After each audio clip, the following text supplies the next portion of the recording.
बिस्मिल्लाहिर्रहमानिर्रहीम। अस्सलाम वालेकुम स्टूडेंट्स। फर्स्ट लेक्चर हमारा कल हो गया था, ठीक है, जिसमें हमने कुछ इंट्रोडक्शन की, सब्जेक्ट के बारे में देखा हमने, ठीक है, कौन कौन से पेपर आएंगे और कितने पेपर हमने पढ़ने हैं, ठीक है, ये सारा कल हमने देखा था। एग्ज़ाम कितने मार्क्स का आएगा और एग्ज़ाम में कौन कौन सी स्ट्रेटजीज़ हमने यूज़ करनी है और एग्ज़ाम हम किस तरह से अटैम्प्ट करेंगे, तो ये कल हमने सारा का सारा फर्स्ट क्लास में देखा, ठीक है। ऑनलाइन वालों के पास ये सेकंड क्लास होगी, ठीक है, तो फर्स्ट क्लास इंशाल्लाह ताला आपको सेपरेट रिकॉर्ड करके हम प्रोवाइड कर देंगे, तो ये आपकी सेकंड क्लास है, ठीक है। और MA1 में हमारे पास जो नंबर ऑफ़ चैप्टर्स हैं वो चैप्टर 11 है, टोटल 11 चैप्टर हमने पढ़ने हैं, ठीक है जी। और जो हमारा स्टडी मटेरियल होगा वो मैं आपको अपने लेक्चर नोट्स दूंगा, ठीक है। अलॉन्ग विद दी हम कैप्लन की स्टडी टेक्स्ट कर लेंगे, अगर आपने साथ करनी है तो कर लीजिएगा, ठीक है। नहीं तो हम साथ-साथ कैप्लन की एग्ज़ाम किट से क्या करेंगे, प्रैक्टिस करेंगे और साथ-साथ मैं आपको अपने भी MCQs देता रहूँगा। और उसके बाद जो हमारा कोर्स कंप्लीट हो जाएगा, so after the completion our course, so I will give you my assignment, ठीक है, ऑफ MA1। तो उसमें भी अच्छे खासे क्वेश्चंस हैं, तो असाइनमेंट करके तो आपकी इंशाल्लाह ताला अच्छी प्रैक्टिस हो जाएगी, जिससे पेपर पास करना बच्चों आपके लिए क्या हो जाएगा जी, आसान हो जाएगा, ठीक है जी। अच्छा जी, तो कल वाले लेक्चर से कंटिन्यूटी स्टार्ट करते हैं। अच्छा, आज कोई बच्चा नया आया है हमारी क्लास में? ऐसे बच्चे जो आज नहीं आए हो, फर्स्ट डे जिसका आज आप हैं और आप दो हैं? अच्छा जी, बाकी सबने कल क्लास ली थी? चलें ठीक है, 5 मिनट में जल्दी से कल वाली क्लास का इंट्रोडक्शन दे देते हैं दोबारा से। तो फिर ये ऑनलाइन वालों के लिए भी अगर आपने ये वाली भी क्लास में मैं भी रिवीजन करने लगा हूँ लास्ट यस्टरडे लेक्चर की, तो यही आपका फिर लेक्चर 1 भी बन जाएगा, ठीक है जी। जल्दी से हम लास्ट लेक्चर की रिवीजन करते हैं और फिर आज वाले सबक पे चलते हैं।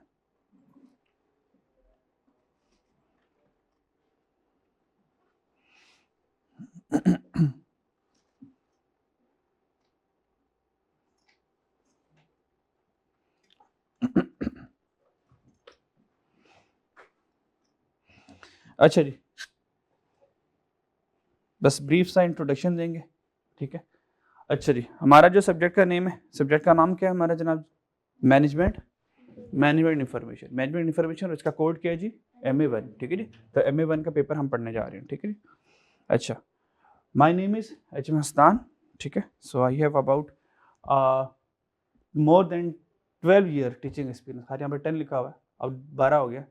तो 12 year teaching experience to teach economics, business, mathematics, business statistics और अकाउंटिंग एंड फाइनेंस। तो ये सारे सब्जेक्ट पढ़ाते हुए अप्रोक्सीमेट मुझे तकरीबन 12 साल हो गए, ठीक है जी। क्वालिफिकेशन की बात की जाए, so I did M economics from Punjab university Lahore, और उसके बाद I have also the certification of CFM UK certified financial modelling, जिसमें हम फाइनेंशियल मॉडल्स बनाते हैं कंपनीज के, ठीक है। उसके बाद मेरे पास सर्टिफिकेशन है CFMA certified financial and management accountant हूँ मैं। उसके बाद ICMAP हमारी एक अकाउंटिंग बॉडी है पाकिस्तान की, तो उसका एफिलिएट मेंबर हूँ मैं। उसके बाद ACCA फाइनलिस्ट और लास्ट में CA एफिलिएट। तो ये मेरी qualification. And teaching to CA students, so CA के स्टूडेंट्स को मैथ स्टैट एक पेपर होता है हमारा, ठीक है, एक प्रिंसिपल इकोनॉमिक्स का पेपर होता है और इंट्रोडक्शन टू अकाउंटिंग का पेपर होता है। खैर, ये वाले पेपर PRC लेवल CA के लेवल 1 को पढ़ाता हूँ, और CA लेवल 2 का एक पेपर होता है cost and management accounting, that is the CAP 5 अब हो गया, ये थोड़ा सा चेंज हो गया ये, तो ये मैं पढ़ाता हूँ CA के स्टूडेंट्स को। Then to the ACCA student, जैसे कि आप लोग हो, ठीक है, तो ACCA के AFD लेवल पर पहला subject MA1 that is the management information, जो अभी आप लोगों को पढ़ाने लगा हूँ, and second subject will be the managing cost and finance MA2। तो ये भी आप लोग इंशाल्लाह मेरे से ही पढ़ोगे। MA1 MA2 वाला टीचर सेम ही रहता होता है, ठीक है जी। और उसके बाद FA में पढ़ाता हूँ, ये तीनों इकट्ठे मैनेजमेंट के सब्जेक्ट हैं, MA1 MA2 और MA। ये तीनों कौन से सब्जेक्ट हैं जी? ये मैनेजमेंट के सब्जेक्ट है, मैनेजमेंट अकाउंटिंग के सब्जेक्ट है। और ये वाले कौन से जी? फाइनेंशियल ट्रांजैक्शन, फाइनेंशियल रिकॉर्ड, और बस ये दो, इसको निकाल के ये दोनों कौन से, और ये तीसरा सातवां वाला ये आ जाएगा, 1 2 3, ये फाइनेंशियल अकाउंटिंग का सब्जेक्ट है। तो आप AFD लेवल में 3 फाइनेंशियल अकाउंटिंग के पेपर पढ़ेंगे और 3 मैनेजमेंट अकाउंटिंग के पेपर पढ़ेंगे जी, ठीक है जी। हमने ये बात की थी लास्ट। और फिर क्योंकि आप लोग AFD वाले रूट से आए हो, तो आप लोग क्या करेंगे जी, ये 7 पेपर पास करेंगे। 7 पेपर पास जैसे ही करेंगे तो आपको ACCA का नॉलेज लेवल के पेपर 1, 2 तीनों एग्जाम्प्ट हो जाएंगे। ये तीनों आपको माफ हो जाएंगे क्योंकि आपने AFD के 7 पढ़ लिए होंगे, ठीक है। और अगर आप गौर करें 1, 2 ये जो 3 पेपर है, ये तीनों पेपर AFD का आखिरी 3 पेपर है। चेक करें जरा, business technology, management accounting, financial accounting. ये देखें, business technology, management accounting, financial accounting. तो जो आखिरी 3 पेपर आप वहां पढ़ लेंगे तो ये 3 पेपर आपको क्या हो जाएंगे जी, एग्जाम्प्ट हो जाएंगे, माफ हो जाएंगे। जो बच्चे ग्रेजुएशन करके आते हैं फिर वो AFD नहीं करते, वो यहाँ से स्टार्ट लेते हैं, फिर वो ये 3 पेपर पढ़ते हैं, ठीक है जी। आप लोगों ने नहीं पढ़ने क्योंकि आप लोग AFD वाले रूट से आए हैं, तो आप लोगों ने क्या करें जी, शुरू वाले 7 पेपर पढ़ने हैं, ठीक है। जैसे वो कंप्लीट करेंगे फिर ये ऑटोमेटिकली ये आपको एग्जाम्प्ट हो जाएगी जी। उसके बाद हमारे पास स्किल लेवल आ जाएगा। नॉलेज के बाद कौन सा लेवल आ जाएगा जी, स्किल लेवल आ जाएगा। तो स्किल लेवल में कितने पेपर होंगे हमारे जी, 6 पेपर होंगे। कितने होंगे, 6। ये 6 के 6 पेपर देने होंगे। और इनकी ड्यूरेशन क्या चल रही है, हर 3 मंथ, एवरी 3 मंथ, यानी कि हर क्वार्टरली एग्जामिनेशन होगा। हर क्वार्टरली क्या होगा जी, एग्जाम्स होंगे। तो साल में कितने मरतबा एग्जाम दे सकते हैं जी, 4 मरतबा दे सकते हैं, हर 3 माह बाद। एवरी 3 मंथ्स आपके क्या होंगे जी, एग्जाम होंगे। अच्छा, तो 7 और 6 कितने हो गए जी, 7 और 6 कितने हो गया, 13 हो गए, ठीक है जी।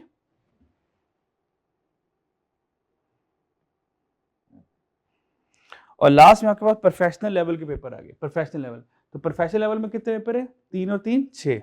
इनमें से हमें कितने पेपर देने जी, 3 देने हैं।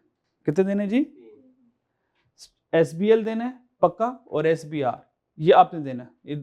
SBL हो गया और SBR हो गया, ठीक है। उसके बाद क्या आ जाएगा, एडवांस फाइनेंशियल मैनेजमेंट है। और इनमें से आप क्या करेंगे, एक पेपर पिक कर लेंगे जो आपने पेपर देना होगा। तो यहाँ से 4 पेपर करने, 1, 2, 3।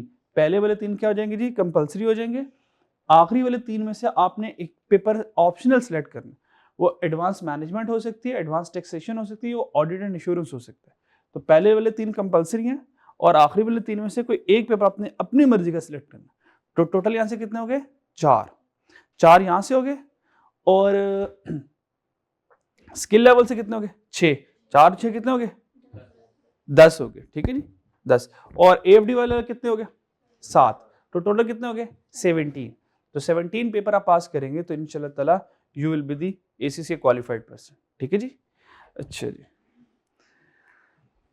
एग्जामिनेशन का स्ट्रक्चर बताऊं तो फंडामेंटल के पेपर पास करने के लिए अनलिमिटेड टाइम है, ठीक है जी। जबकि प्रोफेशनल पेपर जो है आखिरी वाले 4 पेपर है, उनके लिए अनलिमिटेड टाइम कोई नहीं है। उनके लिए कितना टाइम है जी, 7 ईयर्स है। तो अगर हर साल 4 मरतबा पेपर दे सकते हैं तो 7 सालों में कितनी मरतबा पेपर दे सकते हैं जी, 28 टाइम्स। यानी कि आपके वहां मार्जिन है, आप 28 मरतबा पेपर फेल कर सकते हैं। करना चाहेंगे, नहीं, पहली मरतबा पेपर पास करना है इंशाल्लाह। एग्जामिनेशन की बात करें तो जल्दी जल्दी, CBE एग्जाम होगा, कंप्यूटर बेस्ड एग्जाम होगा, ठीक है जी। बस कंप्यूटर में हमने क्या करना है, ऑप्शन को सिलेक्ट करना होगा जी। कितने MCQ आएंगे, 50 मल्टीपल चॉइस क्वेश्चन आएंगे and each carry 2 marks. Total कितने मार्क्स हो जाएंगे जी, 100 मार्क्स हो जाएंगे जी। कितने आवर्स अलाउड होंगे एग्जाम के में, पेपर कितने ड्यूरेशन का होगा जी, ड्यूरेशन ऑफ पेपर क्या है जी, 2 आवर्स है, 2 घंटे होंगे। तो 2 घंटे में आपने कितने MCQs करने हैं, 50 करने हैं। और उसके बाद क्या होगा, जैसे ही आप अपना सारा पेपर करेंगे, जब आप आखिरी क्वेश्चन सबमिट करेंगे या टाइम आपका ऑटोमेटिकली खत्म हो जाएगा तो फौरन से रिजल्ट आपकी स्क्रीन पे शो हो जाएगा, ठीक है जी। क्या हो जाएगा जी, फौरन से नामा माल आपके हाथों में आ जाएगा, ठीक है जी। और इंशाल्लाह ताला रिजल्ट में क्या आएगा जी, आपका अल्लाह ने चाहा तो पास आएगा, ठीक है जी। एंड इंशाल्लाह you will get the pass result. मेहनत करके गए होंगे, पढ़ाई करके गए होंगे तो इंशाल्लाह ताला पास होंगे। नेचर ऑफ क्वेश्चन कैसे आने वाले हैं, multiple choice question. Multiple choice question में क्या होगा, 4 ऑप्शंस आएंगी। उन 4 ऑप्शन में से कितनी ऑप्शन सेलेक्ट करनी होगी जी, 1 सेलेक्ट करनी होगी। इसके अलावा कौन से सवाल आएंगे आपके पास, कौन से क्वेश्चन आएंगे, नंबर 2 मल्टीपल रिस्पॉन्स क्वेश्चन। ये मल्टीपल रिस्पॉन्स क्वेश्चन किस बला का नाम है, मल्टीपल रिस्पॉन्स क्वेश्चन का मतलब बच्चों ये है कि आपको 4 ऑप्शन आएंगी, आपके पास एक ऑप्शन सेलेक्ट नहीं करनी, अब एक से ज्यादा करनी है। वो कह सकता है select 2 options which 2 of the following are correct, अब 2 सिलेक्ट करने पड़ेंगे, ठीक है जी। तो ये मल्टीपल रिस्पॉन्स क्वेश्चन आ गया। उसके बाद ट्रू एंड फॉल्स आ सकते हैं, मैचिंग कॉन्सेप्ट, मैच के पैटर्न पर आ सकते हैं ट्रू एंड फॉल्स। ये इंशाल्लाह सारे के सारे जो होंगे हम आपसे टेस्ट में आपसे इस तरह इसी डिजाइन पे पूछेंगे, ताकि आपको पता चल जाए एग्जाम में किस तरह के सवाल आने वाले। नंबर एंट्री क्वेश्चन हमारे पास, क्योंकि कंप्यूटर बेस्ड एग्जाम होगा, खुद से कुछ टाइप नहीं कर पाएंगे। अगर हमें कोई आंसर खुद से लिखना पड़ेगा, फॉर एग्जांपल हमने कैलकुलेशन की, उसने कहा भाई कॉस्ट कैलकुलेट कर दो, कॉस्ट हमारी आ गई 15,000, तो हम सिर्फ 15,000 टाइप कर पाएंगे बस, और कुछ नहीं कर पाएंगे। ठीक है, 7 kg आ गया, लीटर आ गया, तो ये हम नहीं कर पाएंगे। सिर्फ बस हमने नंबर लिखना है, नंबर एंट्री क्वेश्चन से हम नंबर लिखा करेंगे वहां पे। Guidance for attempting question in CB, जब आप कंप्यूटर बेस्ड एग्जाम देंगे तो क्या गाइडेंस है? Number 1, read the question carefully, कम से कम एक मरतबा क्वेश्चन रीड करेंगे अच्छे से, समझ आ गई तो आंसर लिखेंगे, नहीं समझ आई क्वेश्चन की दोबारा रीड करेंगे। हो सकता है पहली मरतबा रीडिंग में कोई चीज हम मिस कर दें, दूसरी मरतबा रीडिंग करेंगे जी चीज समझ आ जाएगी। ठीक है, तो कम से कम एक मरतबा रीड करने के बाद समझ आ गई तो गो फॉर द आंसर, नहीं समझ आई क्या करेंगे? दोबारा रीडिंग करेंगे। सेकंड वन क्या करेंगे? जब आप आंसर लिखेंगे आपका आंसर ऑटोमेटिकली सेव हो जाएगा, आपको स्पेशल सेव करने की जरूरत नहीं, वो ऑटो सेव, जैसे जैसे मूव ऑन करते रहेंगे ऑटो सेव होता रहेगा। क्वेश्चन नंबर 3 पे गए 2 सेव हो जाएगा, 4 पे गए 3 सेव हो जाएगा। You can revisit question and change your answer any time. Paper खत्म होने से पहले जितनी मर्जी मर्तबा चाहे आंसर को बदल दें, कोई टेंशन नहीं है। ठीक है जी। Only permitted characters for numerical answer, अगर आपने कोई न्यूमेरिकल वर्ड लिखना हो, न्यूमेरिकल नंबर लिखना हो, तो उस न्यूमेरिकल नंबर में आप किस तरह से वो नंबर लिख सकते हैं? क्या कॉमा के साथ लिख सकते हैं या किस तरह से लिख सकते हैं? सिर्फ नंबर्स लिख पाएंगे, साथ एबीसी नहीं लिख पाएंगे। यानी कि 2000 kg लिखना चाह रहे हैं तो 2000 ही लिख पाएंगे, kg नहीं साथ लिख पाएंगे, kg उसने साइड में खुद लिखा होगा। अगर आपका आंसर आ गया डेसिमल में, आंसर आ गया 5.5, मैं 5.5 लिख सकता हूं, तो जो फुल स्टॉप होगा वो as a comma, as a dot के तौर पर यूज होगा। ठीक है जी, एज अ पॉइंट के तौर पर यूज होगा। और आपके पास कीबोर्ड होगा तो कीबोर्ड में आपको पता ही है कि कॉमा का सॉरी फुल स्टॉप का वहां पर बटन होता है, वो प्रेस करेंगे तो आपका डॉट लग जाएगा डेसिमल के लिए। और अगर आपका आंसर लॉस में आ गया, आगे हम सिखाएंगे अकाउंटिंग में हम लॉस को ब्रैकेट से शो करते हैं। कैसे शो करते हैं? ब्रैकेट से शो करते हैं। ठीक है नी, तो हम किताबों में अपने आंसर में ब्रैकेट ब्रैकेट लिख रहे होंगे, लेकिन जब अगर एग्जाम में अगर लॉस शो करवाना हो तो अब ब्रैकेट तो नहीं अलाउड होगी, तो वहां पे लॉस को हम माइनस के साथ शो करेंगे। -2000 लॉस आ गया 2000 का, तो -2000 लिखूंगा। ठीक है जी। और अगर डेसिमल में लिखना होगा तो साथ डेसिमल हम लिखेंगे, कॉमास नहीं लिख पाएंगे। तो ये कुछ इंस्ट्रक्शंस थी जो कि टेस्ट में इंशाल्लाह आपसे टेस्ट करेंगे, तो बेहतर होता है कि पहली वाली क्लास में अगर सब कुछ बता दिया जाए तो टेस्ट में करना क्या है, कुछ गलतियां वहां पे आपसे हो जाएंगी, लेकिन एग्जाम तक जाते जाते आप इंशाल्लाह ताला एरर लेस हो जाएंगे, ताकि एग्जाम में हमसे कोई ब्लंडर ना हो पाए। कुछ बच्चों को पता नहीं होता कि अब एग्जाम में नेगेटिव आंसर आ गया, अब वो 2000 लिखाता है। ठीक है, अब उसको पता ही नहीं होता कि ब्रैकेट लगानी है, ब्रैकेट लगी नहीं रही होती। ठीक है, जी आपने तो कहा एमसीक्यू के ऑप्शन होंगे, हमने टिक करने हैं, तो फिर ये खुद लिखने होंगे?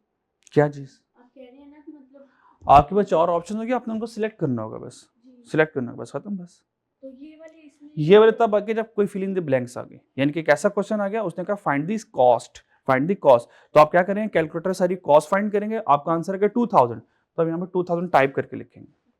ठीक है जी। और हाँ, अगर कुछ ऐसे आ गए 4 ऑप्शन आ गए 2000, 1500, 1200, 1700, तो 2000 ही करोगे आप। ठीक है जी। तो सम टाइम वो 2000 एमसीक्यूज में दे देगा, सम टाइम वो 2000 को ब्लैंक में रख देगा।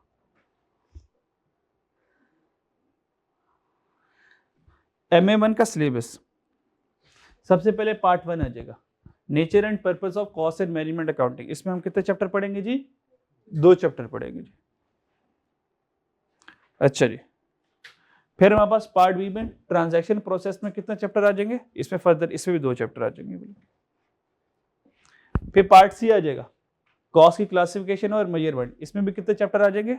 2 चैप्टर आ जाएंगे, 2 चैप्टर इसमें आ जाएंगे। फिर डी में कितने आ जाएंगे? 4, मटेरियल लेबर एक्सपेंस। इन सारों में से सबसे इंपॉर्टेंट ये वाला डी वाला, डी वाले में सबसे ज्यादा पेपर आते हैं। और उसके बाद ई वाला, ई वाले में क्या आ जाएगा, स्प्रेडशीट आ जाएगा, यानी कि हम क्या करेंगे, माइक्रोसॉफ्ट एक्सेल की प्रैक्टिस करेंगे यहाँ पे। एक्सेल को कैसे यूज करना है बेसिक लेवल पर हम आपको सिखाएंगे, ठीक है। स्प्रेडशीट का ओवरव्यू क्या है, ये सारे it's all about the MS Excel. तो ये हमारे पास पार्ट ई पर हमारा क्या हो जाएगा, कंप्लीट हो जाएगा कोर्स, ठीक है। तो टोटल चैप्टर दिए जरा काउंट करें कितने बनते हैं जी, कितने हो गए, 2 2 2 6 हो गए जी, और 6 + 4 10 और 3 13। ये वैसे 13 है लेकिन टोटली 11 बनते हैं मर्ज होकर, ठीक है जी। बस ठीक है, ये हमारा बस कल वाली क्लास में था, ठीक है जी।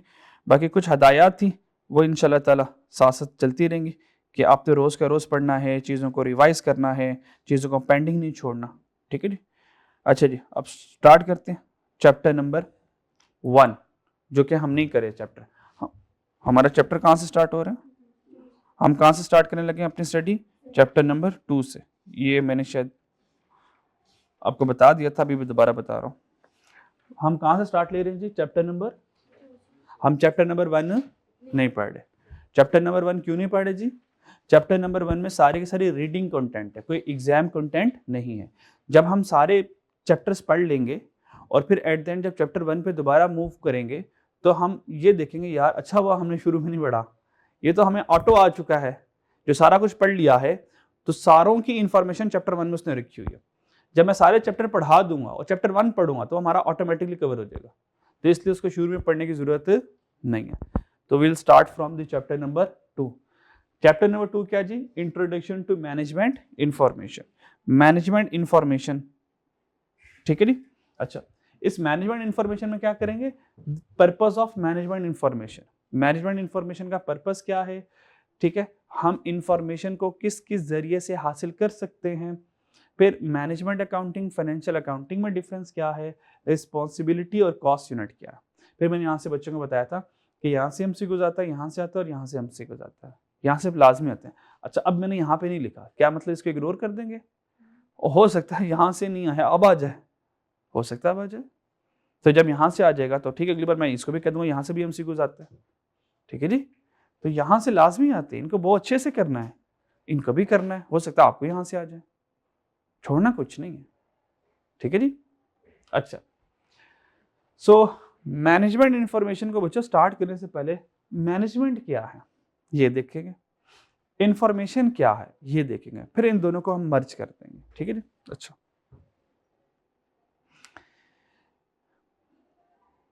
मैनेजमेंट है क्या वैसे, मैनेजमेंट है क्या या मैनेजमेंट का काम क्या है, क्या आपको क्या लगता है क्या है? हाँ, कोई मतलब किताबी, मतलब ये जरूरी नहीं है कि अच्छा मैंने अब तो मैनेजमेंट में किताब में मैनेजमेंट पढ़ी नहीं है, पता नहीं क्या होती है, ये आपको पता है मैनेजमेंट क्या होती है, ये कॉमन वर्ड है जो घरों में इस्तेमाल होते हैं। मान लो आपके घर में शादी का फंक्शन है, मेहंदी कर रहे हैं आप लोग, ठीक है, अब मेहंदी में घर वाले ही उस मेहंदी को ऑर्गेनाइज करेंगे ना, वो मैनेजमेंट है। अब उसमें क्या होता होगा, हर एक की जिम्मेदारियां लग जाती है, तुम ये कर लो, तुम ये कर लो, तुम ये कर लो, तुम ये कर लो, सारे अपना अपना काम करते हैं तो इवेंट ऑर्गेनाइज हो जाता है। अब बताएं मैनेजमेंट क्या होती है, टू मैनेज समथिंग, आसान से कोई आसान सी बात है, टू मैनेज समथिंग। बिजनेस की दुनिया में मैनेजमेंट की डेफिनेशन क्या होने वाली है फिर, हाँ बस टू मैनेज द बिजनेस, खत्म करनी बस कोई लंबी चौड़ी हमें डेफिनेशन ही नहीं चाहिए, बस कॉन्सेप्ट चाहिए। तो मैनेजमेंट का काम क्या होता है, टू मैनेज द बिजनेस, उसने बिजनेस को क्या करना होता है जी, मैनेज करना होता है। चले अब मैं थोड़ा सा इसमें ऐड कर देता हूँ, मैनेजमेंट के 2 काम होते हैं, मैनेजमेंट के कितने काम होते हैं, 2 काम होते हैं। इन्होंने बिजनेस को मैनेज भी करना होता है और बिजनेस को रन भी करना होता है, बिजनेस को चलाना भी है और बिजनेस अगर चल रहा है उसको मैनेज भी करना है, बस ये मैनेजमेंट का काम होता है, ठीक है जी, क्लियर। अच्छा, इंफॉर्मेशन क्या है ये थोड़ी देर बाद बताऊंगा आपको, ठीक है जी। इसका मतलब ये है मैनेजमेंट ने किस चीज को रन करना है जी, बिजनेस को रन करना है, और मैनेजमेंट ने किसको मैनेज करना है, बिजनेस करना है। तो हमें बिजनेस के बारे में पता होना चाहिए कि बिजनेस क्या है, ठीक है जी। ये कल हमने बेसिक डेफिनेशंस पढ़ी थी, ऑलरेडी हमने किया हुआ, इसलिए मैं दोबारा नहीं कर रहा कुछ भी। सबसे पहले हम देखेंगे बिजनेस क्या है, बिजनेस की डेफिनेशन क्या है। इन सिंपल वर्ड, बिजनेस क्या है, नंबर ऑफ पीपल और वन पीपल, कोई मसला नहीं है, वन पर्सन और number of persons, perform any activity with the objective to earn profit. कोई भी काम करे, उस काम करने का मकसद क्या है जी? प्रॉफिट कमाना, तो वो बिजनेस होगा। ठीक है जी? तो बिजनेस की डेफिनेशन क्या है? Perform activities to earn profit. मैं कोई भी काम करूं, उसको करने का मकसद क्या है कि मैं प्रॉफिट कमाऊंगा, तो मेरा क्या बन जाएगा जी? बिजनेस बन जाएगा। मैं किताबें बेचूंगा, मेरी बुक शॉप है, क्यों बेचूंगा जी? प्रॉफिट कमाना चाहता हूं यहां से, तो ये मेरा क्या बन गया? बिजनेस बन गया। मेरी कपड़े की शॉप है, कपड़े बेचूंगा, तो क्या करना जी? प्रॉफिट कमाना, तो ये मेरा कपड़े का क्या बन गया जी? बिजनेस बन गया। ठीक है जी, गॉट इट? ओके। बिजनेस 3 तरह के होते हैं, कल हमने देखा था, trading business, manufacturing business and service. Trading business क्या करता है? बाइंग एंड सेलिंग करता है। ये क्या करता है? Buy the good and sell the goods. Buying and selling करेगा। ये क्या करेगा? एक तरफ से चीजें खरीदेगा और वही चीज उसी हालत में आगे बेच देगा। जैसे कि हमारे जनरल स्टोर्स होते हैं, सुपर स्टोर्स होते हैं।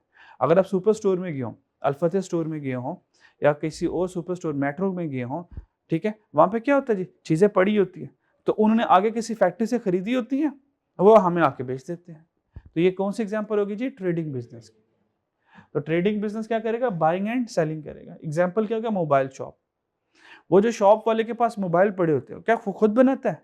नहीं, वो डिफरेंट कंपनीज के मोबाइल क्या करता है? खरीद के लेकर आता है और आगे आप लोगों को बेच देते हैं। एम्पोरियम मॉल में जितनी भी दुकानें हैं, वो क्या करते हैं? एक तरफ से माल लेकर आते हैं और आप लोगों को बेच देते हैं। दुकानें सारी क्या करती हैं? ट्रेडिंग बिजनेस कर रही हैं। मेट्रो स्टोर्स या मेट्रो शू या इसके अलावा सर्विस शू हो गए या स्टाइलो शू हो गए, वो क्या करते हैं? खैर स्टाइलो वाले तो मैन्युफैक्चरिंग भी करते हैं साथ साथ। ठीक है जी, स्टाइलो वाले तो मैन्युफैक्चरिंग भी करते हैं। ठीक है, तो अब ऐसी शू शॉप होगी जो खुद मैन्युफैक्चरिंग नहीं कर रहा, वो डिफरेंट ब्रांड के शू लेकर आता है और आपको बेच देता है, तो वो कौन सा बिजनेस कर रहा है? ट्रेडिंग कर रहा है। क्लियर हो गया? सेकंड बिजनेस कौन सा होता है? What manufacturing business do? They convert raw material into जी फिनिश गुड। वो रॉ मटेरियल किस में कन्वर्ट करता है जी? फिनिश गुड में कन्वर्ट करते हैं। ठीक है, तो रॉ मटेरियल हमारा इनपुट हो गया, रॉ मटेरियल हमारा क्या हो गया बच्चों? इनपुट हो गया, और वो जो कन्वर्जन करेगा कहां पे करेगा? फैक्ट्री में करेगा। तो फैक्ट्री में क्या होगी जी? मैन्युफैक्चरिंग होगी। तो वो इनपुट को मैन्युफैक्चर करके किस में कन्वर्ट कर देगा? आउटपुट में। हमने इसकी छोटी सी एग्जांपल देखी थी कि हमारे पास रॉ मटेरियल में इनपुट में क्या? क्लॉथ, वो फैक्ट्री में जाएगा, मशीनों के जरिए किस में कन्वर्ट हो जाएगा? शर्ट में हो जाएगा। इसी तरह हमारे पास लेदर क्या है? रॉ मटेरियल है, इनपुट है, उसको प्रोसेस करेंगे मशीनों के जरिए फैक्ट्री में, तो उसे लेदर जैकेट बना सकते हैं, लेदर शू बना सकते हैं, लेदर की पर्स बना सकते हैं। ठीक है, तो ये मैन्युफैक्चरिंग इंडस्ट्री में, मैन्युफैक्चरिंग बिजनेस में क्या होता है बच्चों? They manufacture the product then sell it to the customer.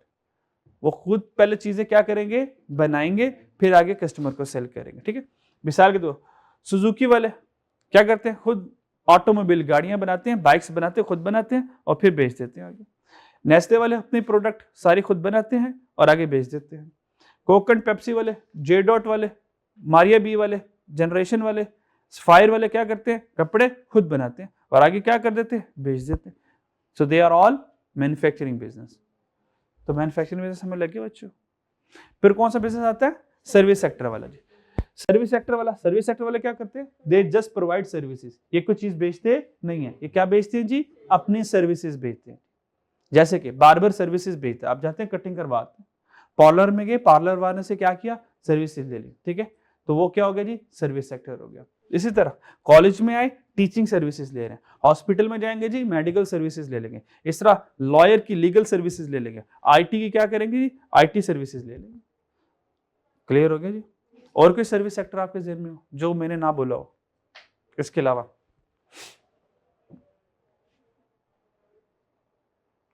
बोलो कोई सर्विस सेक्टर एग्जांपल। वो इतने हैं, मैंने तो चांद बोले हैं, सोचो जरा। सर्विस सेक्टर की example, car wash, well done, हर एक दे, अब इससे डिफरेंट दे आपको ये सर्विस सेक्टर जी। हाँ ठीक है, जो आप सर्विसेज प्रोवाइड कर रहे होते हैं, जो वेटर्स वगैरह होते हैं, they just provide services. Okay, और इसके अलावा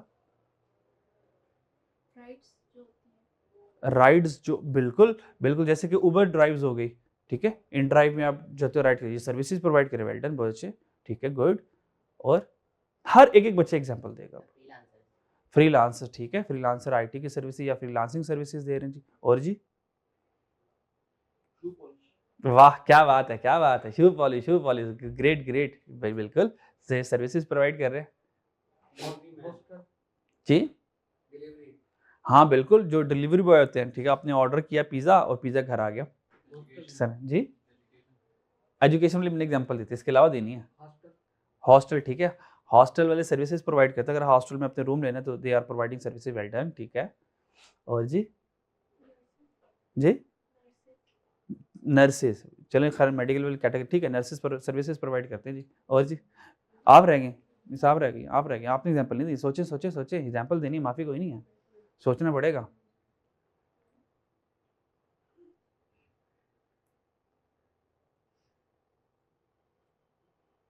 घर में देख लें, घर में देख लें, कोई देखें कोई सर्विस चल रही हो घर में, सोचें ज़रा। हाँ मेड वगैरह, अब मेड वगैरह क्या कहते हैं, क्लीनिंग सर्विसेज प्रोवाइड करते हैं, ठीक है जी। तो ये सारे सर्विस सेक्टर हो गए, ठीक है जी। अच्छा जी, ट्रेडिंग में कोई फैक्ट्री नहीं होने वाली, दुकान होगी, मैन्युफैक्चरिंग में फैक्ट्री होगी, और यहाँ पे कोई फैक्ट्री नहीं होगी, इधर कोई इंस्टीट्यूट होगा, कोई बिल्डिंग होगी जो सर्विस प्रोवाइड कर रही होगी, ठीक है जी। अच्छा, इन सारों में सिखाना क्या था, सिखाना ये था कि ट्रेडिंग बिजनेस की पर यूनिट कॉस्ट कैलकुलेट करना बड़ा आसान। मैंने एक मोबाइल खरीद, मोबाइल खैर 100 रुपये का तो आने वाला नहीं है, ठीक है जी, मैंने यूनिट परचेज किया, कितना का जी किया, 100 रुपये का, उसकी परचेज कॉस्ट कैलकुलेट करना बड़ा आसान है, आगे जाकर थोड़ी सी मुश्किल हो जाएगी, खैर अभी के लिए बड़ा आसान है। हमने 100 रुपये की चीज़ खरीदी, 100 वाली चीज़ कितने की बेची, 120 की। 100 वाली चीज़ खरीदी, कितने की बेची, कितने पैसे कमा लिए, तो 20 मेरा क्या हो गया, प्रॉफिट हो गया, 20 मेरा क्या हो गया, प्रॉफिट हो गया। तो इस सिनेरियो की बात की जाए, मुझे कॉस्ट कितनी पड़ी, 100, तो ये 100 कैलकुलेट करना मेरे आसान होगा या मुश्किल होगा, आसान होगा, मुझे पता मैं कितने की खरीद रहा हूँ।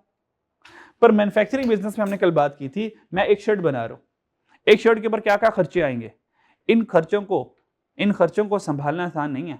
मिसाल के तौर पर मुझे कपड़ा चाहिए होगा, शर्ट बनाने के लिए सबसे पहली चीज क्या जरूरी है जी, कपड़ा। क्या कपड़ा वगैरह शर्ट बन जाएगी, मतलब मेरे पास कपड़ा नहीं है और मैं शर्ट बनाने निकल पड़ा हूं, बन जाएगी, मतलब कोशिश करके देख लो, शर्ट के बगैर कपड़ा बनेगा, इनविजिबल शर्ट, नजर नहीं आनी, ठीक है जी। तो क्लॉथ क्या होगा, रिक्वायर्ड होगा, that is the raw material, जरूरी है। अच्छा कपड़ा आ गया, अब आप कपड़े शर्ट बन जा, कोई मंत्र पढ़ेंगे, कोई जादू करेंगे, नहीं, घूरेंगे उसको, कपड़ा बन जा, मतलब कुछ ना कुछ करेंगे, कपड़ा बन जा, नहीं। या कुछ ऐसा, कोई ऐसा सीन है अभी तक उस कपड़े को हम मशीन में गुजारे, वो मशीन शर्ट बना दे, ओए होए कमाल नहीं हो जाएगा। वैसे आइडिया अच्छा दिया मैंने, है ना, मतलब कोई ऐसी मशीन बनाए हम, एडवांस मशीन, एआई की मदद से कोई मशीन बनाए, खाली कपड़ा जाए और बाहर से शर्ट आए, जैसे रोटियां पक रही हो, है ना। तो रोटी में ऐसा था ना, शुरू में पेड़ा आता है तो वो मशीन से गुजरेगा, रोटी पकी पकाई आ जाती है ना।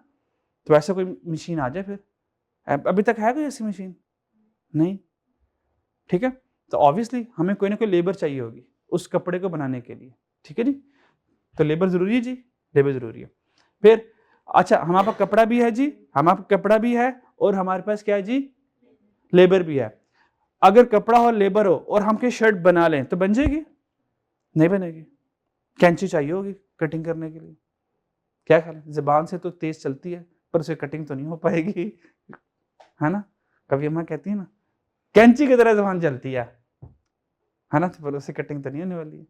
तो कोई इक्विपमेंट चाहिए होगा, कोई मशीन चाहिए होगी स्टिचिंग के लिए। तो इसका मतलब क्या है, हमें मटेरियल भी चाहिए होगा, लेबर भी चाहिए होगी, और हाँ हमें मशीनें वगैरह भी चाहिए होंगी। तो जितने भी फैक्ट्री चाहिए होगी उस कपड़े को बनाने के लिए जो भी खर्चा होगा सारा का सारा हम क्या करेंगे, एक छोटा सा, ये घर में हम स्टिचिंग कर रहे हैं तो हमें मशीन चाहिए, उसके बाद धागा चाहिए, फिर बिजली का खर्चा आएगा, फिर मशीन ख़राब आ गई उसको सही करना पड़ेगा। इन सारे खर्चों को जो मटेरियल और लेबर के अलावा था उसको हम फैक्ट्री ओवरहेड कहते हैं। ये इंशाल्लाह ताला आगे चल के हम सीखेंगे। खैर ठीक है, अभी के लिए बस इतना काफ़ी है। और सर्विस सेक्टर में बड़ा आसान होता है, जितने की सर्विसेज दी, ठीक है, और उसके बाद जितना खर्चा आया मुझे पता होता है, तो माइनस करके हम प्रॉफिट तक पहुंच जाएंगे। इसमें और इसमें कोई टेंशन नहीं होती, पर इसमें लग पता जाता है कि कॉस्ट, एक शर्ट की कॉस्ट क्या है। तो हमारे जो सब्जेक्ट होंगे, मैं सिर्फ मैन्युफैक्चरिंग बिजनेस की बात करूंगा, ट्रेडिंग बिजनेस और सर्विस सेक्टर ये हमारे स्कोप में नहीं है। हाँ कहीं पर जाकर थोड़ा बहुत उनका जिक्र आएगा। तो अगर मैं 100% की बात करूं, 10% हम ट्रेडिंग के बारे में बात करेंगे, 5% सिर्फ सर्विस के, बाकी 85 मेरी सारी टॉक किसके ऊपर होगी जी, मैन्युफैक्चरिंग बिजनेस के बारे में, ठीक है जी।